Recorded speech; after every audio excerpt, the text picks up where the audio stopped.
Euromaxx highlights. And here's your host, Karin Helmstedt. Greetings from the frozen German capital, where winter has indeed finally arrived. But that hasn't stopped us from getting these warming stories together for our highlights edition. Teetotal, why quality teas are becoming ever more popular. Hungarian Hideaway, the photographer who's built himself a home in the forest. And the Perfect Piste, what makes Kitzbühel in Austria a favorite with winter sport fans.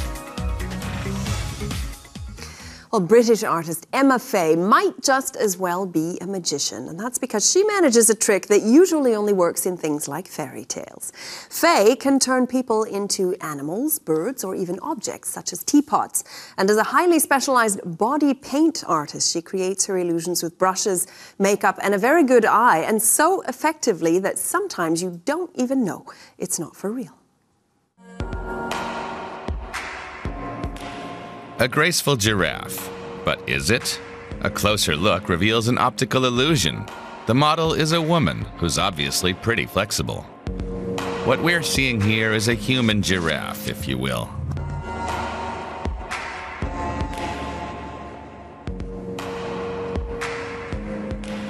Meet the human octopus, a sculpture made of 4 women whose arms and legs have been refashioned into tentacles.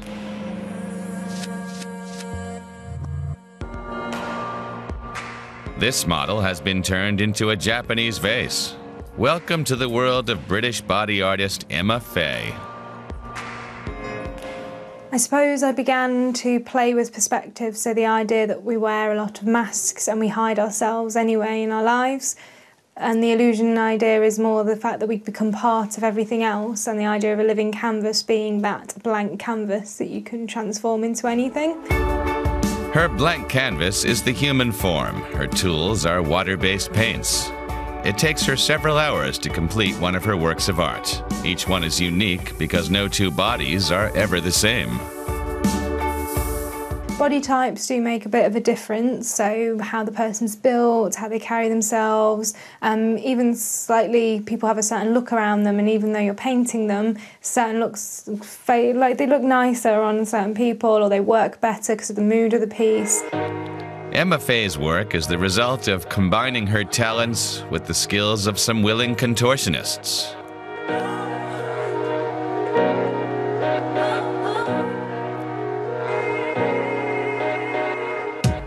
The process of painting is a time-consuming one. Then the contortionist strikes her pose, and the metamorphosis is complete.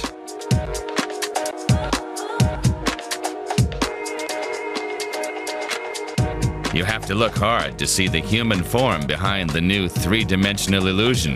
Creating that illusion means that every line and brushstroke has to be applied with precision. Keeping the perspective right and where the body bends round. You have to elongate your brush strokes to compensate for the fact that the surface is bending. So that can be quite difficult. It's hard work for the models, too. They have to stand stock still for hours while they're being painted. It's a process that's intimate in its own way. The paint is applied directly to the skin. No, I don't feel naked at all. I'm quite used to it, and when you have paint on, it feels like you're wearing clothes anyway. It's really relaxing. If I wasn't standing up, I probably would fall asleep. Emma Fay lives in Leicester, a city in the Midlands, England. She often draws her inspiration from nature and sees her art as an exploration of the evolution of humans and animals. I enjoy going out into the quiet and reading, or into nature and reading. Try not to get too distracted by modern world and our busy lives, and try to get back into nature. I think we can forget quite easily that we are part of nature and that we belong as part of nature. Before Emma Fay began concentrating on body painting, she ran a hair and makeup studio. It was there that she honed her talents.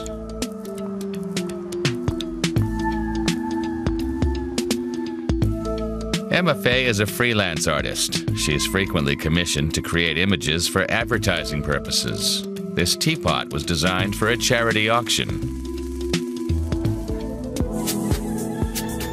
Accuracy is crucial to the optical illusion. The model needs muscles of steel.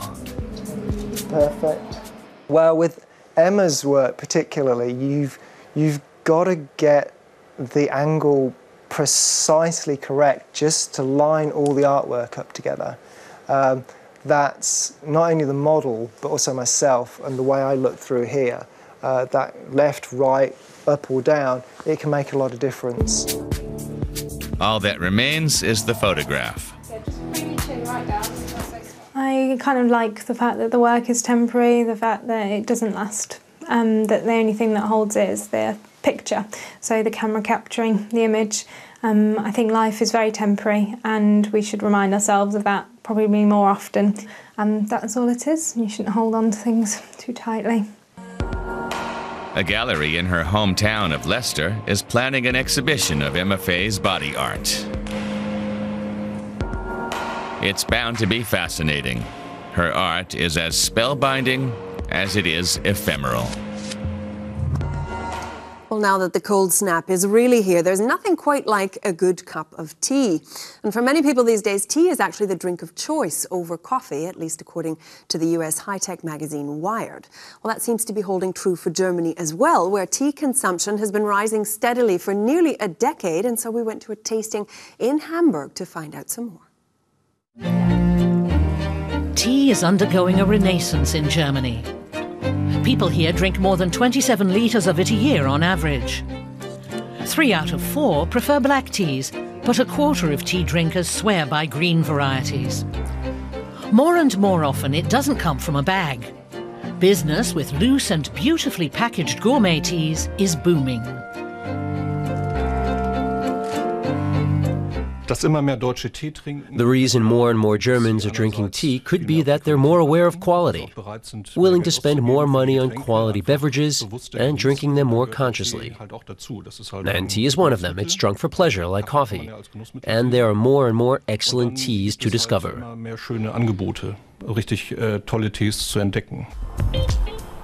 This is the Wasserschloss Tea Shop and Restaurant in Hamburg's Warehouse District. Once a week it hosts tea seminars where anyone can find out more about this venerable beverage. In 90 minutes, participants get a course on tea cultivation and preparation. Events like this are becoming increasingly popular in Germany. Tea is so multifaceted, even in the orthodox range. Products of the tea plant that have no added flavourings. There are more than 3,800 varieties. So the world of tea is enormous, and telling people about it is fascinating. The seminar culminates in a tea tasting, various black teas, as well as green and white varieties. Now take some tea in your spoon and slurp it with plenty of oxygen, so it reaches the taste buds on a large area of your tongue.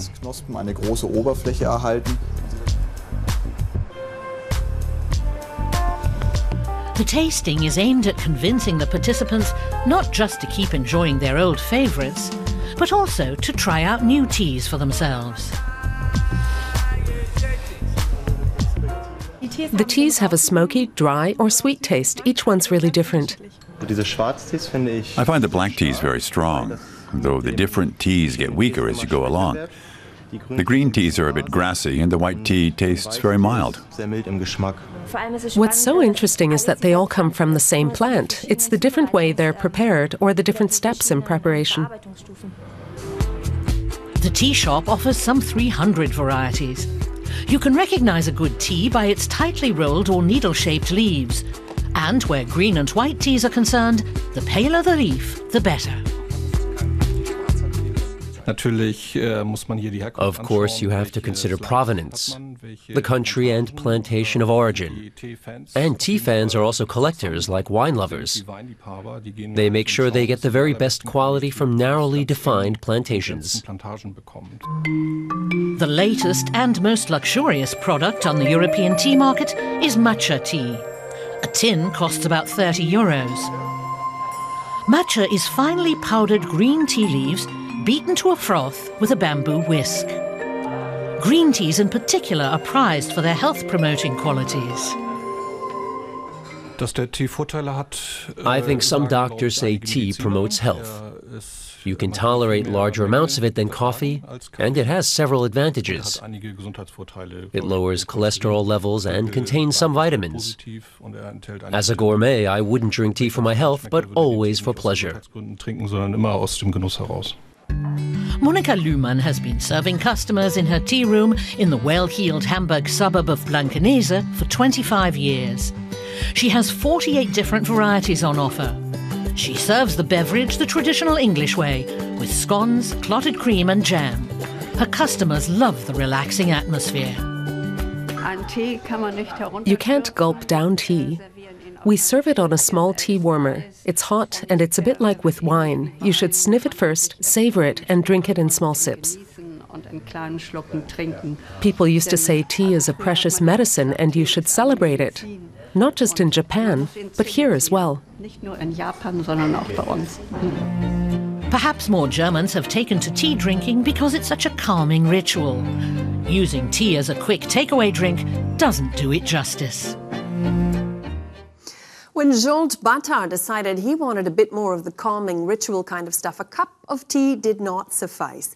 Instead, he went the uncompromising route of combining the constraints of his life and work with a dream home.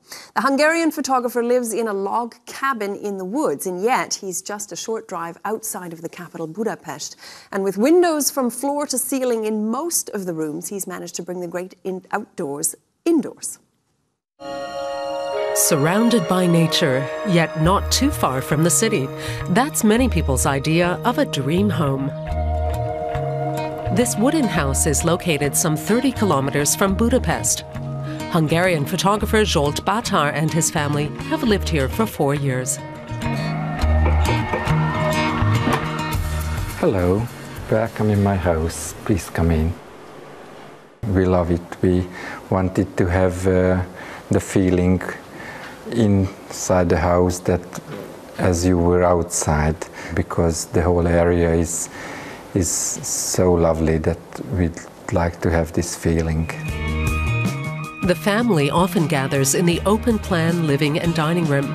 Thanks to the corner windows, it's flooded with light, even though it's surrounded by thickly wooded forest.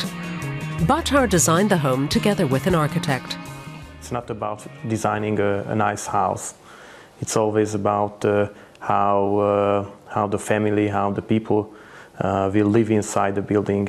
And so that's why I'm always designing from the inside to the outside.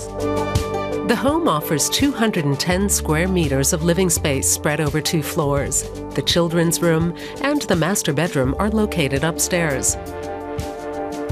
The ensuite bathroom is large and bright. The orchids like this environment so much that they're always in bloom. When it's snowing and the trees are covered with thick snow, and having a big warm bath and checking out the deer that's coming down from the hill, it's really special. Here there's no need to worry about nosy neighbors. The house is surrounded by trees. It's the wood, so it always has this feeling that it's strong and deep, but it's the nature, so you get used to it and you love it. So there was no question of what building material to use for the house. The walls were constructed using cross-laminated timber.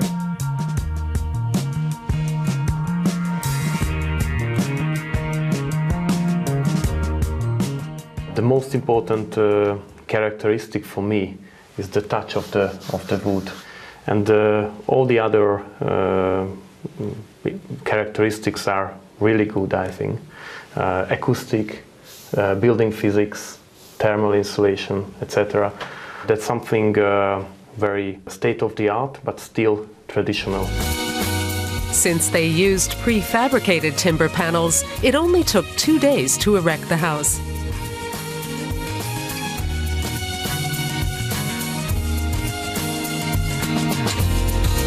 And ever since, Zsolt Batar's favorite photographic motif has been his own home. He uses his camera to document its connection to its natural surroundings. He's shot over 2,000 photos of his house.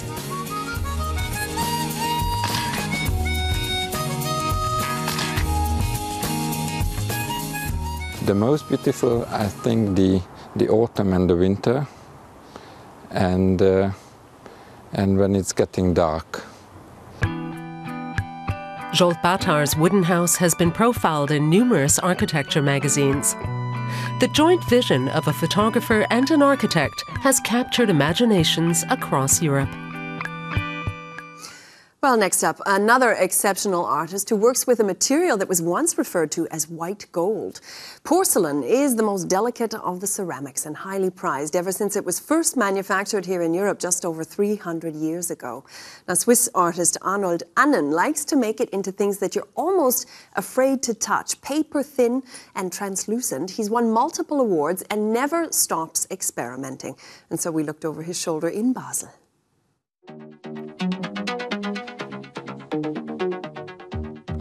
White, paper-thin and translucent, bowls by Swiss artist Arnold Annen. The porcelain is barely more than a millimetre thick. In his work, Annen explores the physical limits of his material. I've always been fascinated by transparent porcelain. It's pure white, like snow.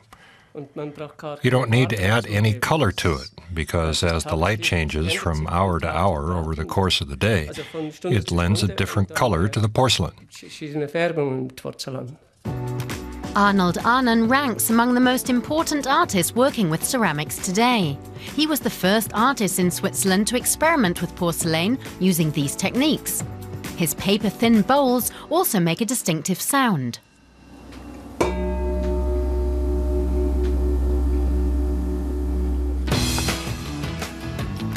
Many ceramics artists prefer to have others carry out their designs, but Annen does the work himself in his studio in Basel.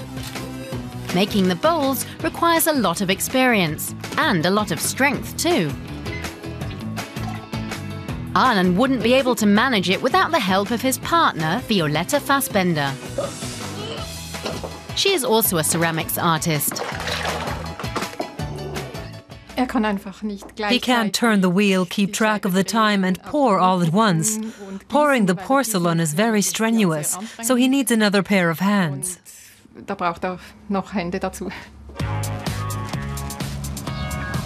Annen has developed some new techniques to create his pieces. He calls one technique floating. He heats the bowl using a gas burner to remove small pieces of porcelain from the surface. That creates an interesting surface texture, and it makes the porcelain even thinner. I wanted to put my own personal mark, my own personal expression on it, and to break new ground internationally. The idea of doing something that hadn't been done before appealed to me. There's a competitive element internationally, and I wanted to take part in that. In that, Annen has also succeeded. His work has been displayed all over the world, including in the US, Japan, and China.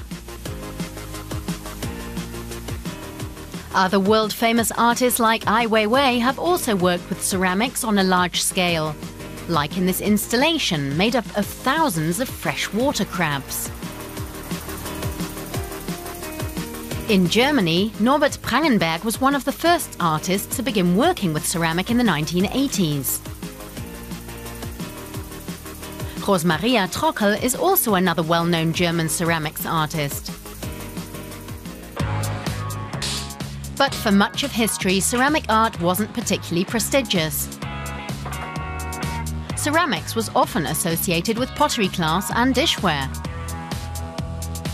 Arnold Annen began his career with an apprenticeship in pottery. In the beginning, I made objects for daily use, things like teapots and jugs. Then I left Switzerland for Amsterdam, rented a studio with a garden and some living space, and I spent a year experimenting with porcelain. Some of the experiments failed. Even today, some of his works end up in the rubbish bin. But that's part of what's so fascinating about the process. Arnold Annen is still experimenting, pushing porcelain to the limits of what it can accomplish. And finally, we'll finish off with a quick visit to the region of Tyrol, a state in Western Austria that's made up almost entirely of mountains. And of course, when the snow flies, it's very popular with winter sport enthusiasts, with Kitzbühel being one of its best-known resorts. Well, in fact, the ski areas in around the Thurn Pass in the Kitzbüheler Alps are some of the best in the country, and so we went to see what awaits the lucky visitor.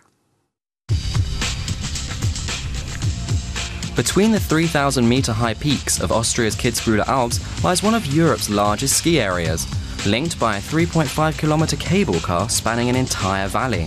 Every day, winter sports enthusiasts can explore new territory here. More than 170 kilometres of downhill pistes tempt skiers to ride to the top. There's something for everyone.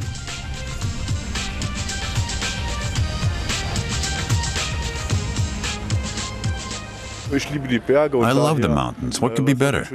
Once you've experienced them, you keep coming back. If you come here and see this, if you're here with heart and soul, it's just fantastic. This has a lot of atmosphere and flair. The slopes are well prepared. And even off the slopes, there's a lot on offer. In the Sonnenbühl Chalet, for example, you can recharge your batteries for the next ski run in rustic surroundings. When you book skiing lessons at the Red Devils ski school, a visit to the best chalets is included in the price. The Red Devils teach the best techniques, from simple turns for beginners to race training. There's the snowplow turn for beginners, and beyond that, anything is possible. It always depends on the guests and what shape they're in. Rudy and Tony Zeiler used to run this ski school. The small town of Kitzbühel has long been a stomping ground for the rich and famous, and the old town has become a glamorous shopper's paradise. When it comes to fashion, Franz Prader's boutique is the top address. For over 50 years, he's produced tailor-made skiwear and winter clothes for guests from all over the world. My first celebrity customer was Romy Schneider, who learned to ski here. Back then, stirrup pants were the fashion. We made a lot for her. Pants, blazers, everything. Romy Schneider came here often.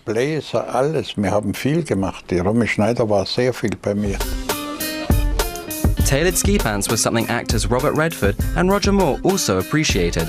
Franz Prader's customers often stay at the Hotel zur Tenne. It's been the epitome of Tyrolean hospitality for a century. A lot of celebrities who come here like the fact that we don't make a fuss over them. Tyroleans are very confident people, and that can be seen in the way they deal with guests.